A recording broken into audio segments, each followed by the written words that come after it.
All right, welcome to the Go Find Nervous Show, the show where we find out 3 experiences that made our guests nervous and how they conquered it. I am your host, Jake Bolick.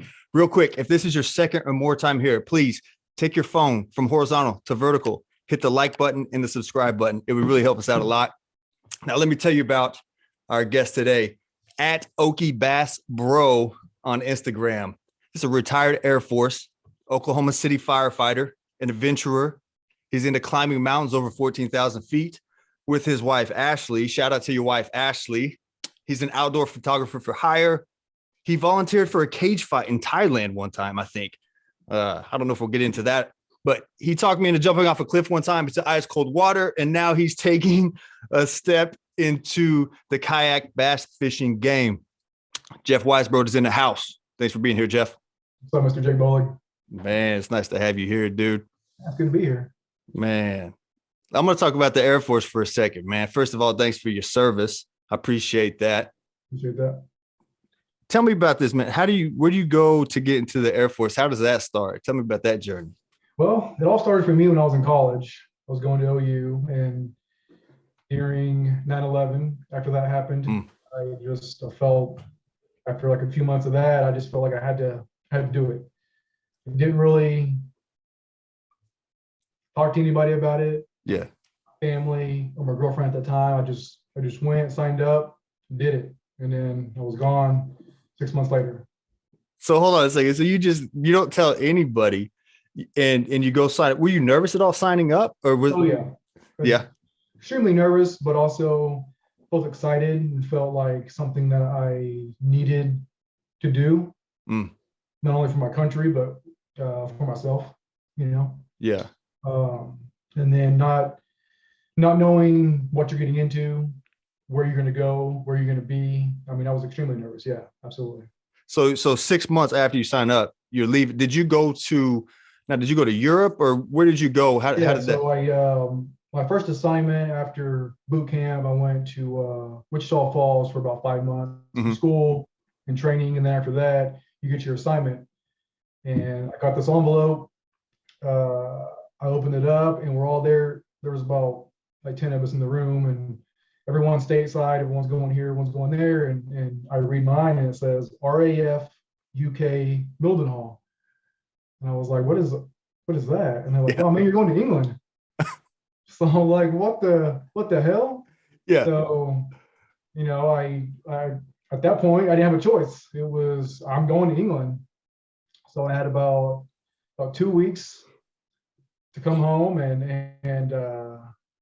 hang out with my family and say bye. And then 2 weeks later, I was gone on a plane to England by myself, not knowing anybody, no friends over there, just by myself on a plane. I knew that I was going to be gone for a few years. Oh man, for a few years. So, okay. So you get to England now. Is everybody just looking around at each other like, hey man, what's up? Like you don't know anybody, right? Is that what I don't know anybody over there, but they knew they had a new person coming. So I met some people pretty quick, staying in the dorms, and they actually were really cool. We drank some beers when I first got over there. Yeah. They took me out my first night off the base to some pubs, and it's a huge culture shock for me, Yeah. Just being in a pub in England, for my first time, never being out of the country, it was a huge shock. Did you get into any fights? Well, that's a whole nother story, not the first night, but that might be for some other show. For a different show. I got you. Okay. So how long were you in Europe then? I was over there for a few years. Yeah. Wow. A couple years. Okay. Man, that's wild, man. And then when you were over there, did you get to go to other countries like Spain or? Oh, yeah, man. I got all into traveling, going over to Germany, Iceland. We went to Albania, Scotland. I mean, we went all over. Some of them were for work, and some of them were for pleasure. But we went all over. Wow. Europe. So that's what really opened my eyes to the outside world, So I gained a love for exploring and traveling and finding new adventures, things like that. Okay. So that takes you out. I think that's a big deal when people get outside of their comfort zone. It's like it opens your eyes to the possibilities. And then, like as you said, it gave you that love for so you go over to Europe, you're traveling around. What was one of your favorite countries? I gotta ask. Oh man, probably had to be Scotland. Okay. Why is that? Maybe just because people over there are so nice. They Mm, love Americans. They hate the Brits. So for me, going over there at that time, they were all into Bush and in the war and all that stuff. So they were real supportive. They yeah, loved Americans. So it was I see. great. I mean, beautiful country, just all green and old brick roads. I mean, so much to do and see over there, man. It's unbelievable. Yeah.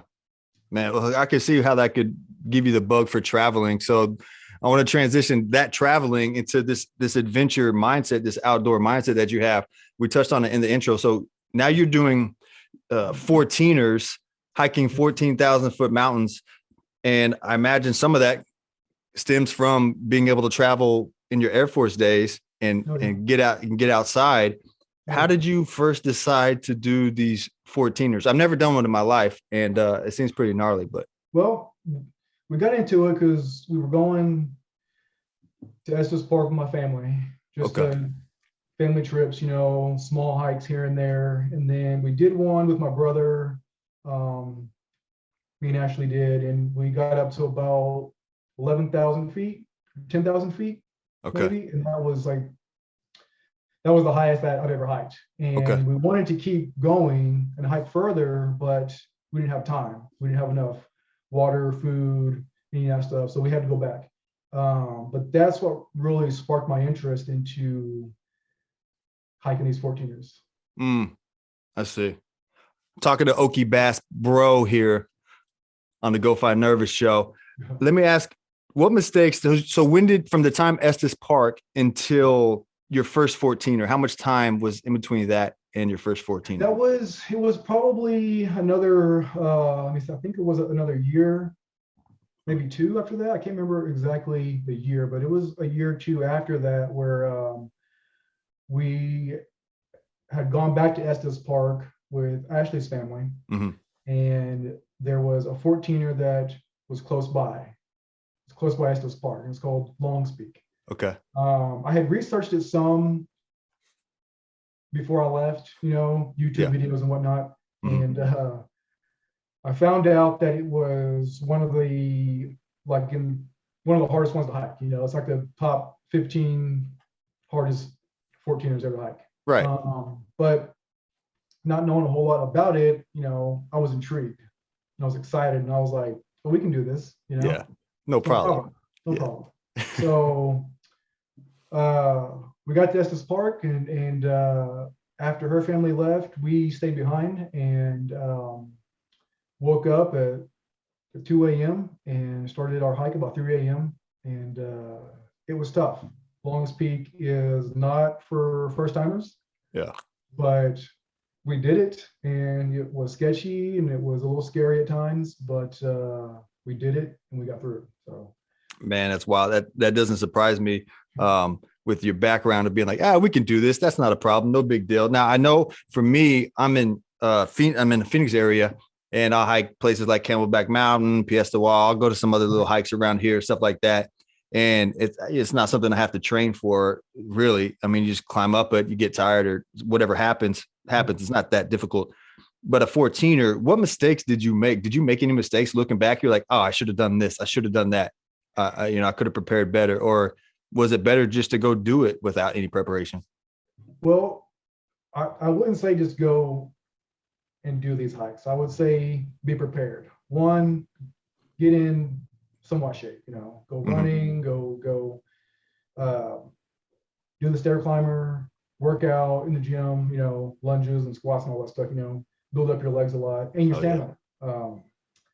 But for us, we were pretty well prepared. I had researched enough to know to bring food and water, and researched some to know enough, to bring layers of clothing headlamps, and all that stuff I was ready for. Okay. So, but I wouldn't suggest doing long speak as your first one, and I would suggest doing more research than what I did. But I'm pretty arrogant when it comes to that stuff. I think I can do anything. Right. And now that I'm older, it's a lot harder. So for the ones after that, we were a lot more prepared and in better shape. But the altitude is what gets you. Some people are affected by it, some people aren't.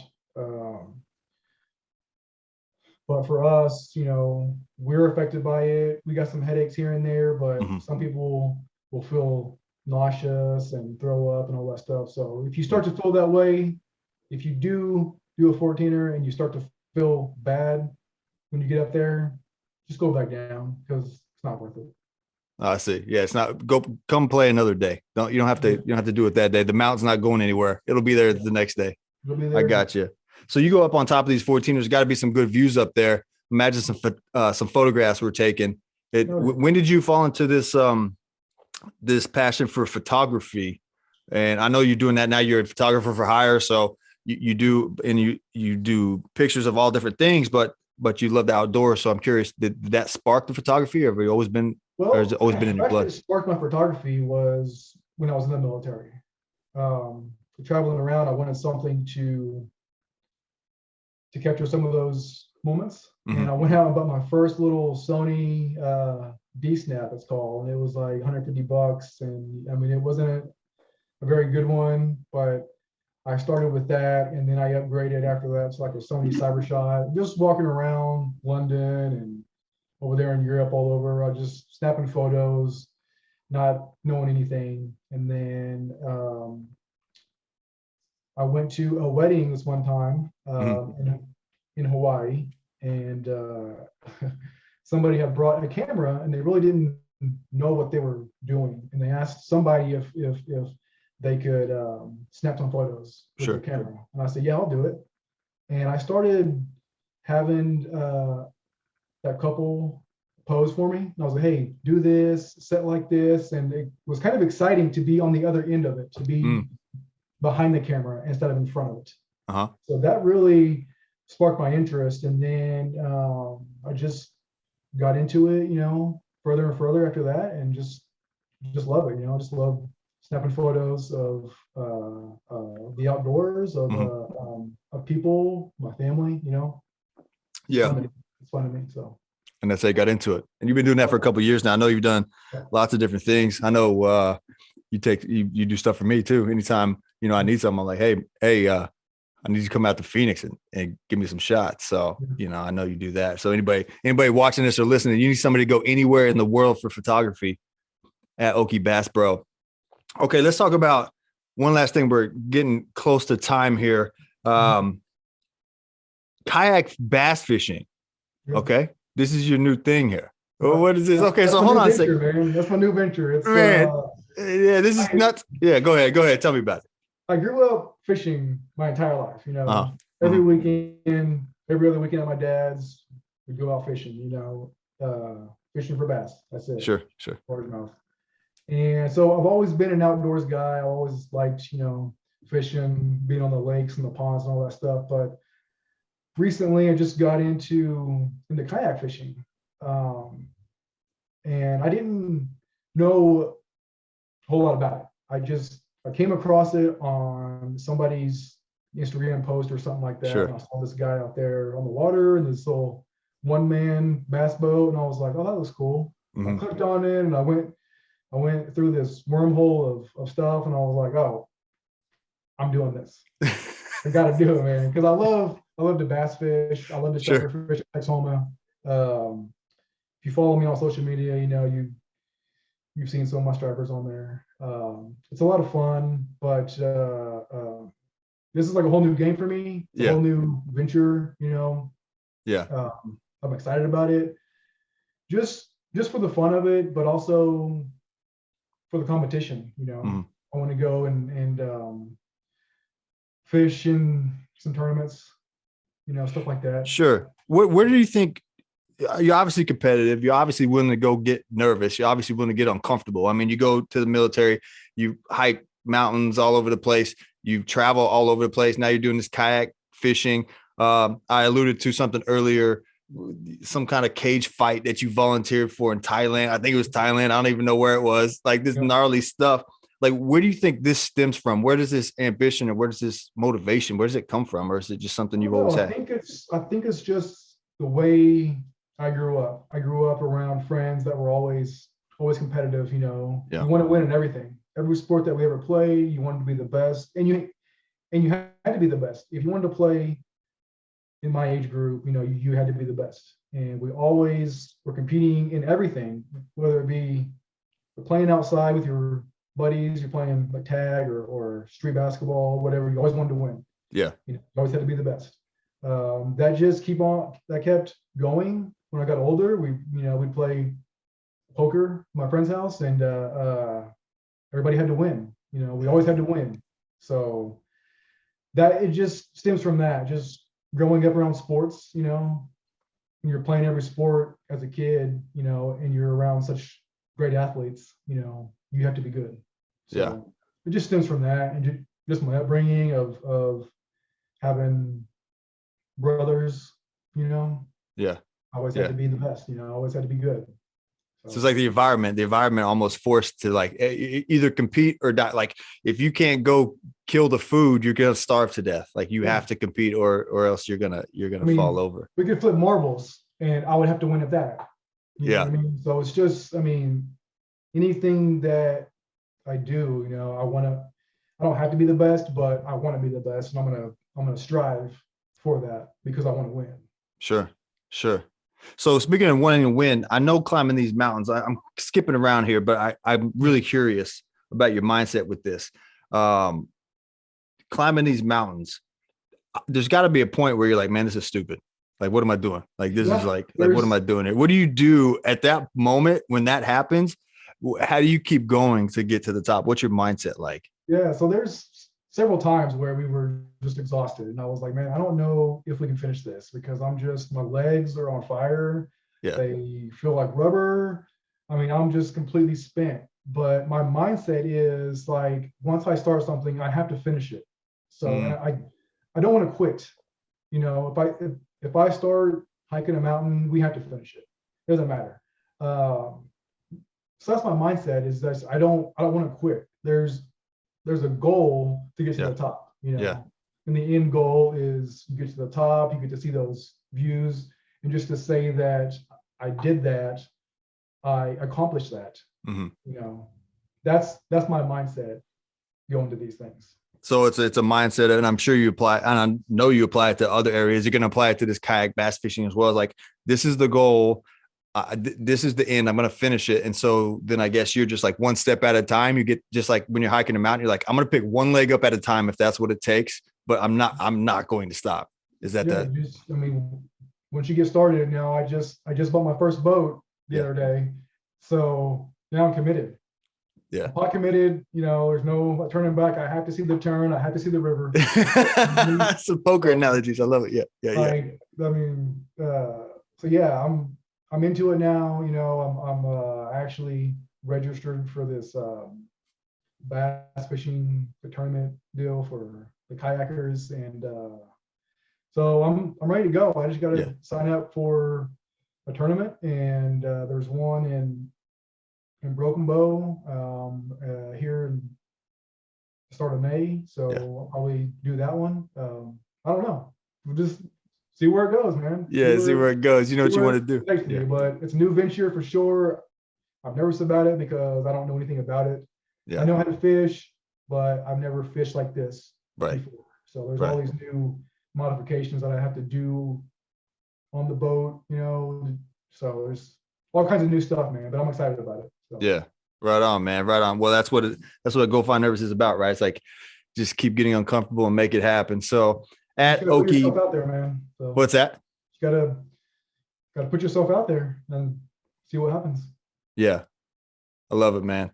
Well, we're wrapping up here. Is there anywhere else besides at Oki Bass Bro? Let me get that right. That that you want to tell anybody about? Yeah, so the Oki Bass Bro is new. I just started that, so it's still no photos or anything yet, but I would appreciate a follow. Mhm. But my regular webpage or my Instagram page is at JW Stills, so you can see my traveling and some of my photography there. Find me on Facebook just under my name, and if anybody needs any photos done, whether it be family photos, senior photos, you want some outdoor adventure fun, hunting or fishing shots, you know, you can send me an email at Jeff Weisberg Photography at gmail.com.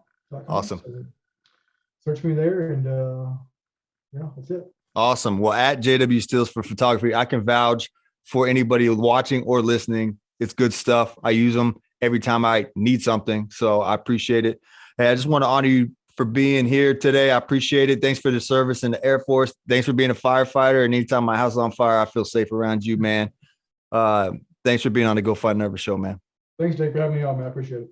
All right, brother. See you, buddy. Hey, one last thing before you go, leave a comment. Which example did you most align with from today's show? I'm curious. I want to know. Also, if there's somebody that you want to find out what's made them nervous, leave their name in the comment. I'll try to get them on the show. Follow me on social media at Jake Bolig. Follow the show at Go Find Nervous. And if you don't mind, subscribe. It helps me out the whole algorithm thing. I appreciate it. I'll see you next time. Go Find Nervous.